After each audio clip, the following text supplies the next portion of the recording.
What is going on, my future meta millionaires? It is your boy, Terry Stonkers, and welcome to my channel, baby. Buy the dip. All right, guys, we're here to talk about MMTLP, metamaterials, that's right. And in today's video, we are going to watch a video and listen to what this gentleman has to say. And we're going to go over who he is, where he's from, and talk about the Permian and oil and gas. So this is going to be very exciting. It was on Fox Business. So first, I just want to start up here by saying, looking at the futures for tomorrow, currently we are green. S&P futures are up 20 points. The Dow futures up 130 points. The NASDAQ is up almost 90 points. And the Russell is up a little over 8 points. And we are getting geared up for MMTLP. We know the S1A3 has a few small changes on those amendments that came out. Nothing really drastic. They made them put a thing in there about how we're not in negotiations. Basically just saying because we can't have any negotiations while we're under metamaterials. We can have people basically look at the land and go observe what it is, but we can't negotiate prices yet because that cannot happen on metamaterials book. So do not let that part in the SEC fool you that there's not a potential interest involved. They just can't discuss price right now while it's under metamaterials books. That will happen shortly, probably after, if we do have a buyer lined up under Nextbridge. So that's what we're hoping. That's what I think is going to happen. And just a matter of time, guys. I'm in no rush for this. It's going to happen soon enough. It's just my personal opinion. Could be right or wrong, but that'll remain to be seen. And so far, we seem to be right on a lot of things. Going back, covering this since day one over a year ago with the whole purchasing of it. It just seems like we're right. And I just have a feeling about this. We'll have a buyer probably announced within, could be 3 to 6 months. We'll have something announced after that when we go private. And that may seem like a long time, but it's really not. Like I said, a lot of these shares are going into long-term capital gains, which is fantastic. So there could be, because of that, they did that. Be prepared for price action tomorrow in MMTLP. You know, this thing is volatile. I just posted on my last video that I bought 100 shares at $5 a piece. And if this drops down in any significant way, I will accumulate more money and just buy more shares. That's what I'm going to try to do, guys. Anytime this drops down significant, it's just buy shares. That's all you can do. I believe in it, so I'm going to keep buying it. All right. Couple quick things here on Twitter. We got Meta Support Channel here posting about this article here on Nog.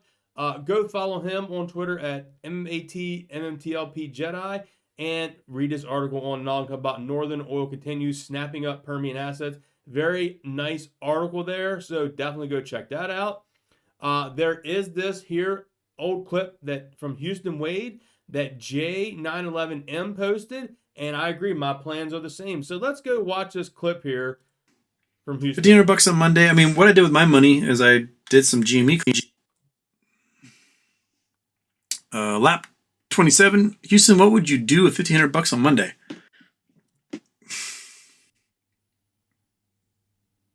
Man, $1,500 on Monday. I mean, what I did with my money is I did some GME calls, and I'm hoping those play out Monday. So if you get in early on Monday, you might still be able to play those pretty well.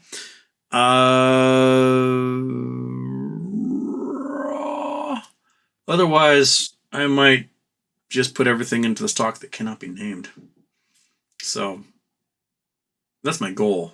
I want to get several thousand of those if I can. So you heard it there, folks. He just said that he wants to buy the stock. Lap 27. Houston, what would you do with?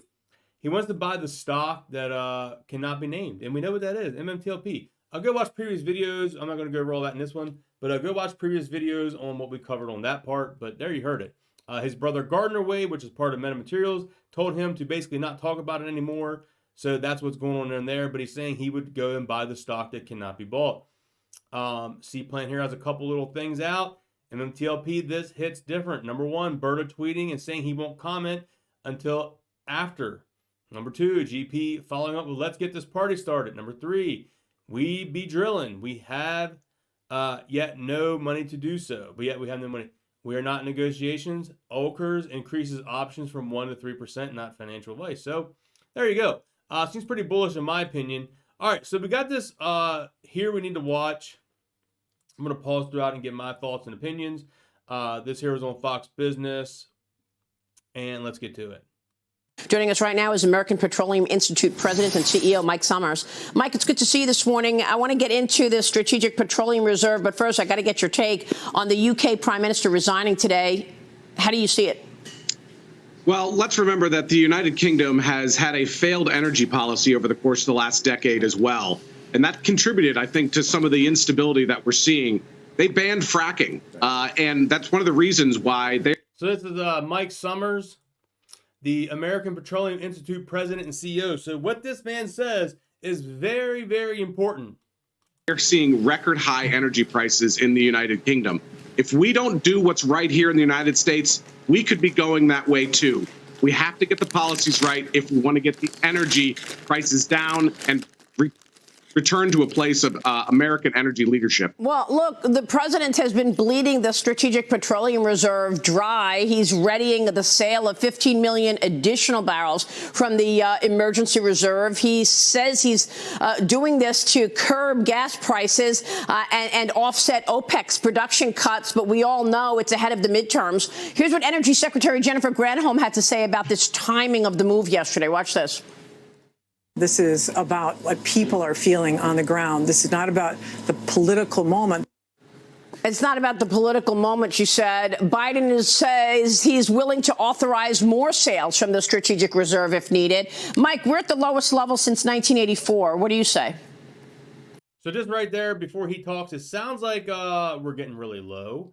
And that could be good for us in a crazy way. Bad for us short term because of gas prices, but good for oil down the road. So let's hear what else he has to say. Well, unfortunately, the Strategic Petroleum Reserve has become the strategic political reserve, I think, over the course of the last couple of years. The truth of the matter is that the SPR right now is at the lowest level since 1984. But here's the difference between now and 1984. We actually use 27% more oil today than we did in 1984. Hear that, guys? We're at the lowest since 1984, and we use 27% more than we did back then. This is a very precarious position we're in today at a time of dramatic geopolitical upheaval. We need to have that SPR in place and at the right levels dealing with the current geopolitical situation we're in today. Tiana?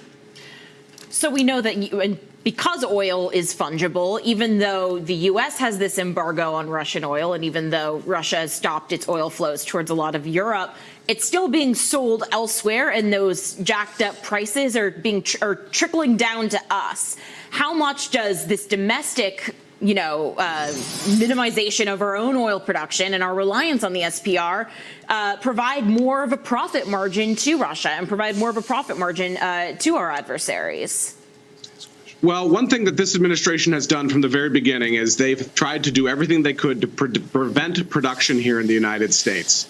They started the administration by banning leasing and permitting on federal lands. We're currently at a point where we have less federal leasing from this administration than we've had in any administration since World War II. We're at record level lows. At this point in the Obama administration, they've done 60 leases in the offshore. So far, they've only done 6.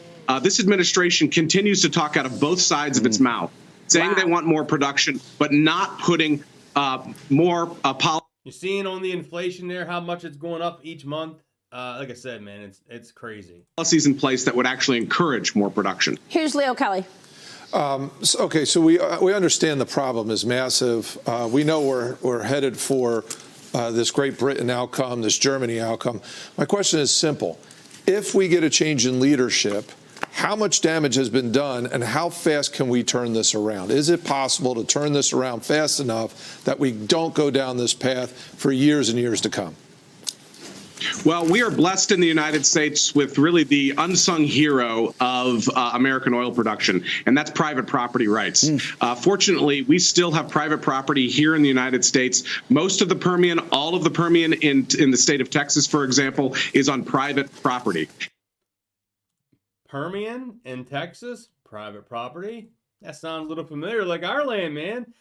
Very exciting stuff here, and talk about it, making this land possibly even more valuable because it's gold right now. This is so exciting.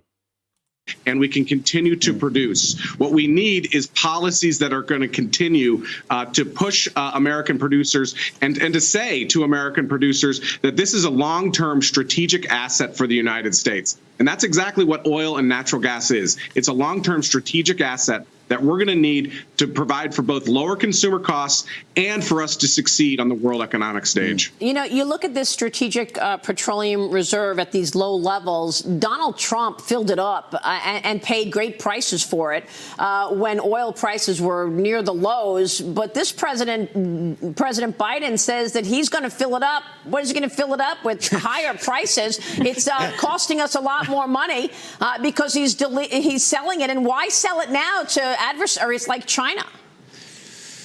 Well, that's one of the big concerns, is that literally the only thing that they have done to encourage production so far in 2 years of this administration is say that they're gonna buy. I just noticed I was watching this article here. He has an old football helmet down there. It looks like the Houston Oilers, man. If you go back, man, that's an old team right there. So pretty funny. He's the president of American Petroleum, and he has the Houston Oilers football helmet there. So I found that pretty interesting. Oil at around $70 into the SPR, which unfortunately is currently would be a 23% discount at current prices. That's not encouraging production in the United States. What they need is to advance policies, and we've given them policies that would encourage more production here in the United States. We have a plan. It's called 10 and 22. You can find it at 10and22.com. We've shared it with the administration. They've implemented none of these policies so far. Yeah, 10 and 22. What's the headline there, Mike? Well, the headline there is that we need to get permitting reform. We need more lease sales in offshore and on federal acreage. We need to encourage American production. We don't need to discourage it. Yeah. We have the policies. We just need them implemented. Mike, it's great to have you this morning. Thanks very much. So there you go. We need to encourage, not discourage, here in the U.S. production. So this is all the stuff we want to hear. I was really excited hearing him talking about the Permian and everything like that. So, yeah, man, our land is going to be very valuable for one of these big oil companies that want to come in and, get this rocking and rolling. So that is all I got for you in today's video. If you enjoyed it, please leave me a thumbs up. Leave me a comment down below. And like I said, be prepared tomorrow for price action.